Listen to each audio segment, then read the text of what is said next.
Hello again, Pastor Michael Jarbo here. Welcome to another edition of Soul Care, conversations to help renew the spirit. I'm glad you're here. Check out today's episode. Well, hello everyone. Welcome to another edition of Soul Care. I'm glad that you're here. Today we are with Dr. Rick No, and he's going to speak to us a little bit, being a doctor. Rick, would you mind opening up first with just kind of telling us a little bit about yourself? We know for sure you're a member here at MDUMC, which is awesome.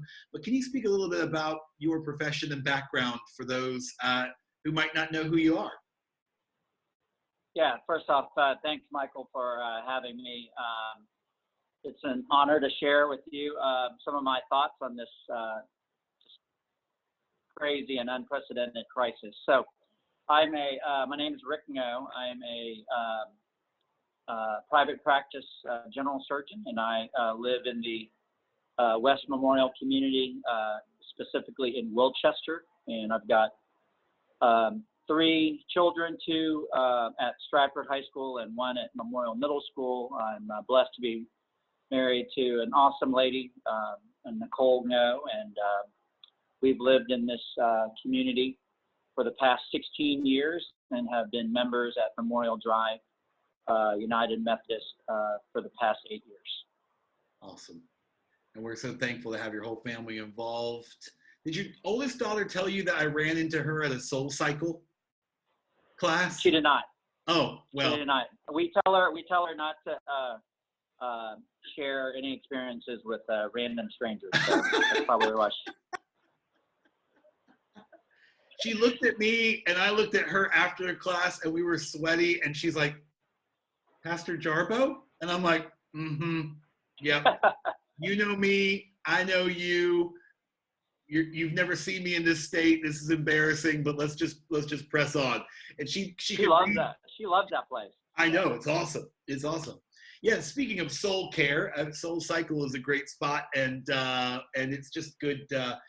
I think it's healthy for people in this, like you said, unprecedented time to hear from people who, part of their profession is to take care of the soul, but we're having to do it in unique places and spaces, and that includes you as a doctor. And so I just want to know, I know that you, and you've been so helpful. I got to just say, I want to say thank you on behalf of the Memorial community for for being so vocal on Facebook about your experiences. Both you and Nicole have done an incredible job sharing your journey. And it's one of the reasons I want to talk with you, because you have been so open about the reality of things. I know that you've quarantined yourself away from your rest of your family, and we'll speak about that a little bit later. But I also want to know from a hospital side, and I know you're not an emergency room doctor specifically, but like from even your colleagues, Rick, how is the environment of the hospital, or what do you know from those experiences, or even from the stories you're hearing from your colleagues? Yeah, this is a time of upheaval for everybody. We're such creatures of routine, especially in the hospital settings, and this is just completely unprecedented. But what I've been impressed with is we just have to continue to forge on. Like you said, I'm not on the front lines, and I've just seen the incredible professionalism and just the way the frontline staff and nurses and doctors in the emergency rooms and ICUs have just gone about their business despite a lot of unknown. There's definite anxiety. You can kind of just feel it in the air as you walk into the hospitals.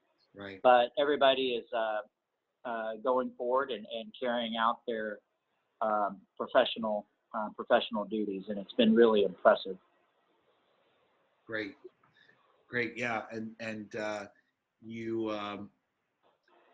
as a pastor of a community in West Houston, you think about the doctors and medical field, but you always see another person on Facebook up in scrubs that I'm just like, oh my gosh, I need to check on this person, because our community we just live in, one of the medical capitals of the world here, and so much work is being done, and you're seeing these people on the front lines, and even those just that are knowledgeable, really being put to pressure here, with the world looking upon them, right? Right. So, as a general surgeon, I do, my daily practice, I do a fair amount of emergency and urgency surgeries. And I also do quite a bit of elective surgeries. And with all elective surgeries being postponed, that's been a major change and shift for a lot of people, not just myself and the physicians, but a lot of the operating room nurses and staff that normally man and staff those elective surgeries are now being asked to do shifts in the ICUs, right, and in the emergency room. So, they're anxious about not just the risk of obtaining the disease, but also just the fact that they're in an environment that they're not typically used to from a day-to-day, professional standpoint. So, but there's need, and folks, like I said, have just shown an incredible amount of professionalism, stepping into roles that they normally aren't accustomed to. Yeah. Thank you for giving us a little inside scoop there about, because the rest of the world, it's easy to fall into the traps of media. It's easy to fall into traps of online diagnosis. And I think all of us are connected somehow to a medical professional. It's like there's, the seven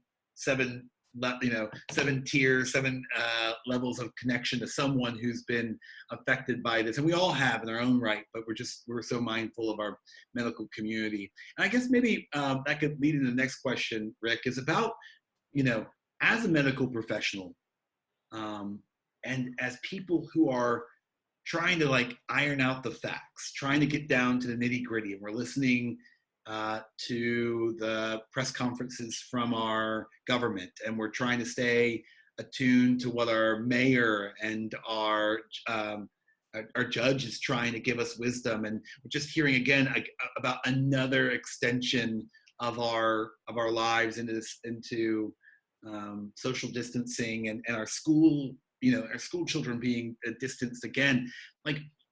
I'm wondering, as a representative for the medical community, what's some wisdom that you could give to us who are just sort of at a loss in a way, and trying to navigate this world of so much media and information coming our way to navigate? I mean, what would you? Yeah, and just like in our daily lives before COVID-19, each individual's got they rely on certain sources that they trust, so to speak. And at this stage, I kind of think of it from a global standpoint, working my way down to a local standpoint. So at a global level, I look at the World Health Organization website.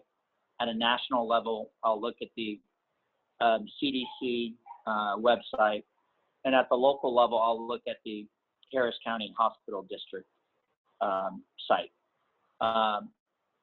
There's so much information out there. There are plenty of exaggerations, and there are plenty of underestimations. And you can't read everything. I do go on social media, just kind of get the vibe and the sense of kind of the community at large.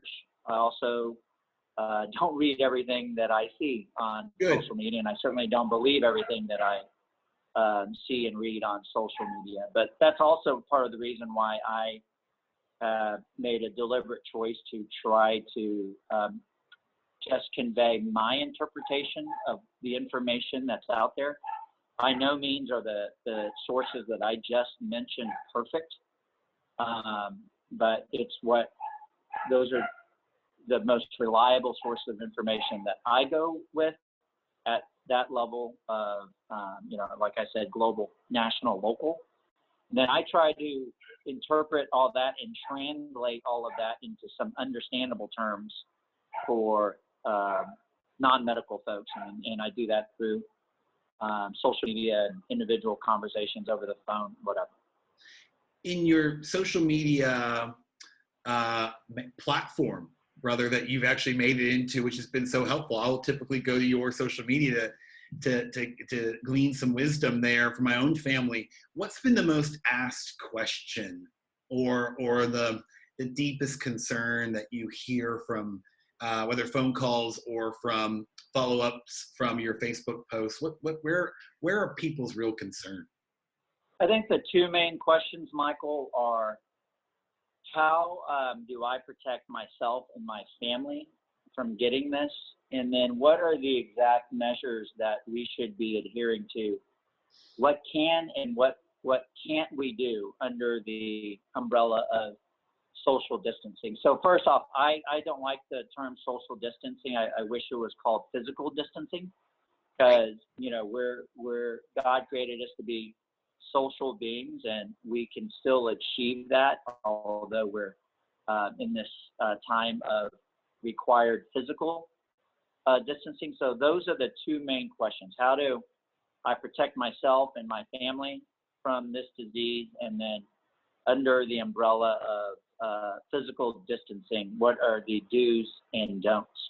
And so, as I mentioned earlier in my introduction, I'm a general surgeon. I'm a member of Memorial Drive United Methodist, but my two main roles are I'm a husband and I'm a father. And I, just like everybody else in the community, want to obtain the most accurate information as I can, and then to carry that out for the greater good, and also the optimization of my family's health.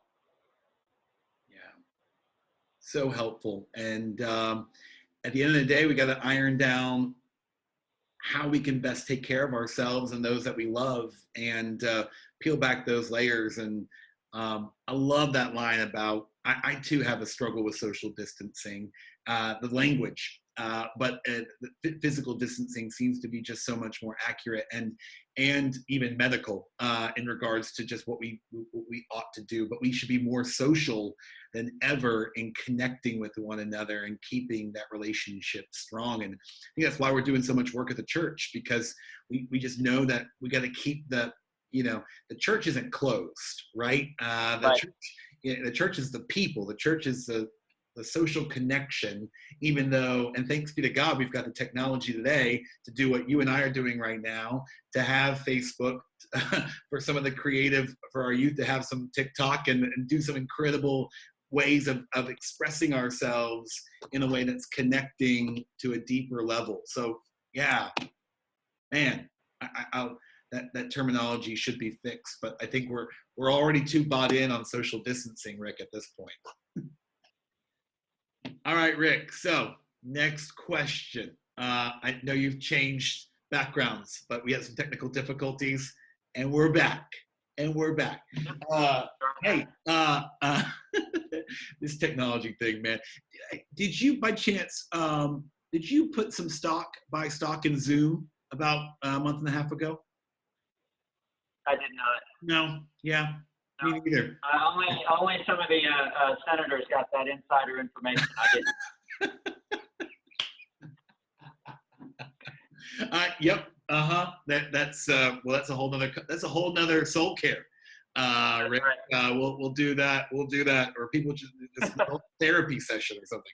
All right. So the next question I have for you, my man, is about as a man of faith and also a man in the medical field. I know that those two they don't conflict; they coincide for you, and you've been a leader and a voice in that world, and I'm so thankful to have heard your voice in that regards, and also to have you as a person worshiping at MDUMC and at the Journey. But I want to know, again, a lot of people fear, anxiety, the unknown, the change of all these dates and the shifts of life, and what did seem tangible is now mysterious. I'm just sort of asking, as a medical professional, general surgeon, what words of hope do you have or could offer uh, in the medical field? And you don't have to maybe give predictions of when this is all going to end. I'm just looking for words of hope in your regard of what you've seen, what you know, and how you hold on to that ideal of hope as a Christian and as a doctor. Yeah, that's a great question, Michael. You know, right now we're so caught up with calendars and timelines and all kinds of projections and statistics and so forth. So regarding hope, if you think about, you know, eternity, so let's just talk about timelines. If you think about eternity, this period of 3 to 4 weeks, or this stretches out to 2 or 3 months, is a blip in eternity. Yeah. Nicole and I, we're really having to practice what we preach. And two of the things we preach to our kids is trying not to take anything for granted and to be thankful for all situations. And so we are trying to carry that out and live by those two mantras on a daily basis. So my hope during this crisis and process is that people are getting back to the basic, simple things in life and are enjoying a decluttered life, you know, because we get so caught up with the busyness of life that we often don't have time or make time for the things that are truly, truly valuable and meaningful.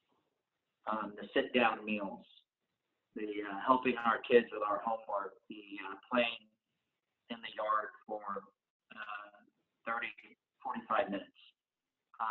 So I pray that families are kind of reigniting those relationships and activities that we often took for granted and neglected. And then when this passes, I pray that we don't let those positives that came out of this situation. I pray that those activities and those new habits and those new norms and those reignited relationships carry on beyond this crisis. So that is my hope, that it's given all of us a whole new perspective on all the blessings that we have. Yeah. And that once we get through this, and I'm confident that we will, and everybody has to play a part in that. But once we get through this as a community and a world, that we take away the positives from this situation and carry on with that going forward. Yeah. So good, and you can get your head wrapped around a world that can be so negative, and yet this is ample opportunity to create positive practices and habits in your life, healthy habits, right. It's so important about taking care of our bodies, but also taking care of our souls, and we can do that during this time. Is what I'm hearing you say. You know. Absolutely. Awesome. You know, this interview conversations that I've been doing with a variety of people, I was intentional about naming the thing called soul care, naming this gathering called soul care, because the soul is so important to all of us. It's something that we have to keep nurturing even during this time. And John Wesley, the founder of Methodism, would often ask his pastors and lay leaders in their own right the question, how is it with your soul? Was a sort of a core question he asked. And so I'm trying to ask all those who are on this interview show, if you want to call it that, the question, and I'll ask it to you, Rick. How is it with your soul? How are you spiritually today? Just a little personal open up. I had a Bible study this morning with 3 of my med school buddies. We do a virtual Bible study every week, and this, and we talked about this situation and how it's maybe God's way of just saying, hey, I need to rein everybody back in. Let's remind ourselves of the simple things in life, what's truly important. So personally, I think of this as a chance to really, really connect with Him. I have more time now than I used to ever have to really get in the Word and really set aside individual quiet time with Him to pray, to get into Scripture, and it's made an incredible difference just in a short few weeks. And one of the questions that came up, during our Bible study today is we just said that one of the questions was, how are folks who are non-believers getting through something like this?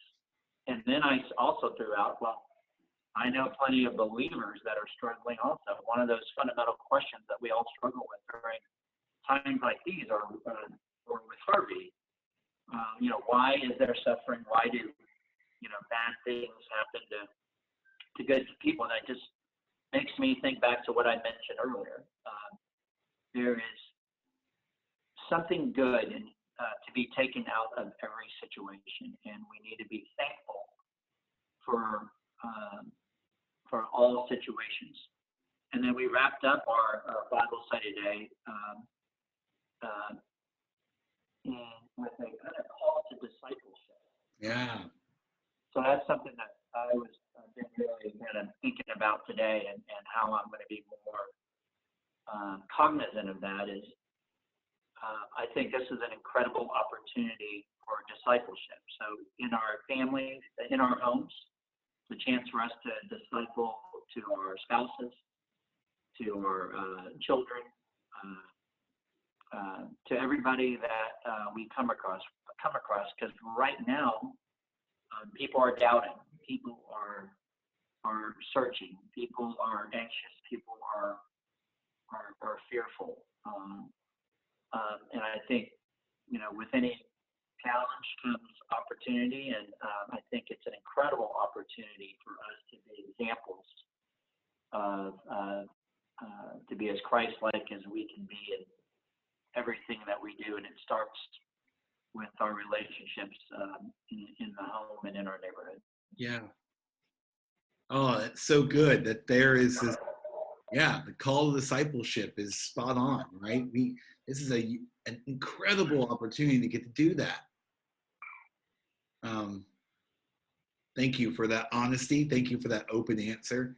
And honestly, thank you for your time today, Rick. It's been so beneficial to see you virtually, but also to get to hear your wisdom as a general surgeon, as a doctor in these trying times. And we're praying for you and those colleagues that you talked about at the Bible study, and for the entire medical field that you are a part of. And we're thankful for you and for first responders and for those who are caring for us.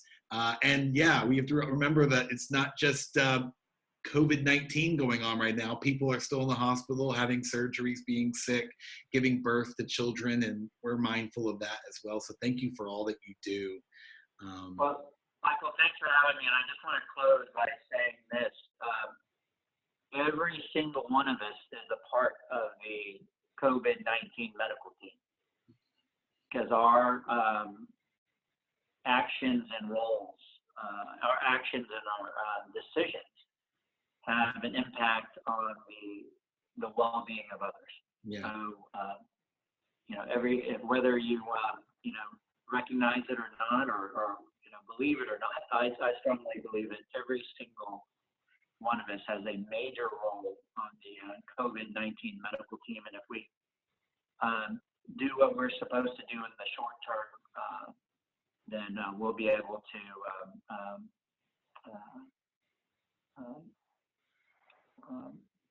shorten this crisis, and then get back to normal lives, but Yeah. hopefully with much more of a eternal perspective and, Exactly. and gratitude for what we do have. Oh man. Thank you again, Rick, so much for your time. It's been such a blessing, brother. And God bless you and your family. And we will stay connected. But thank you for being on Soul Care today. Take care. Okay, thanks. Stay safe, everyone. God bless. Thank you so much for checking out Soul Care. Join us again next week at noon on Friday. Have a great weekend. Bye.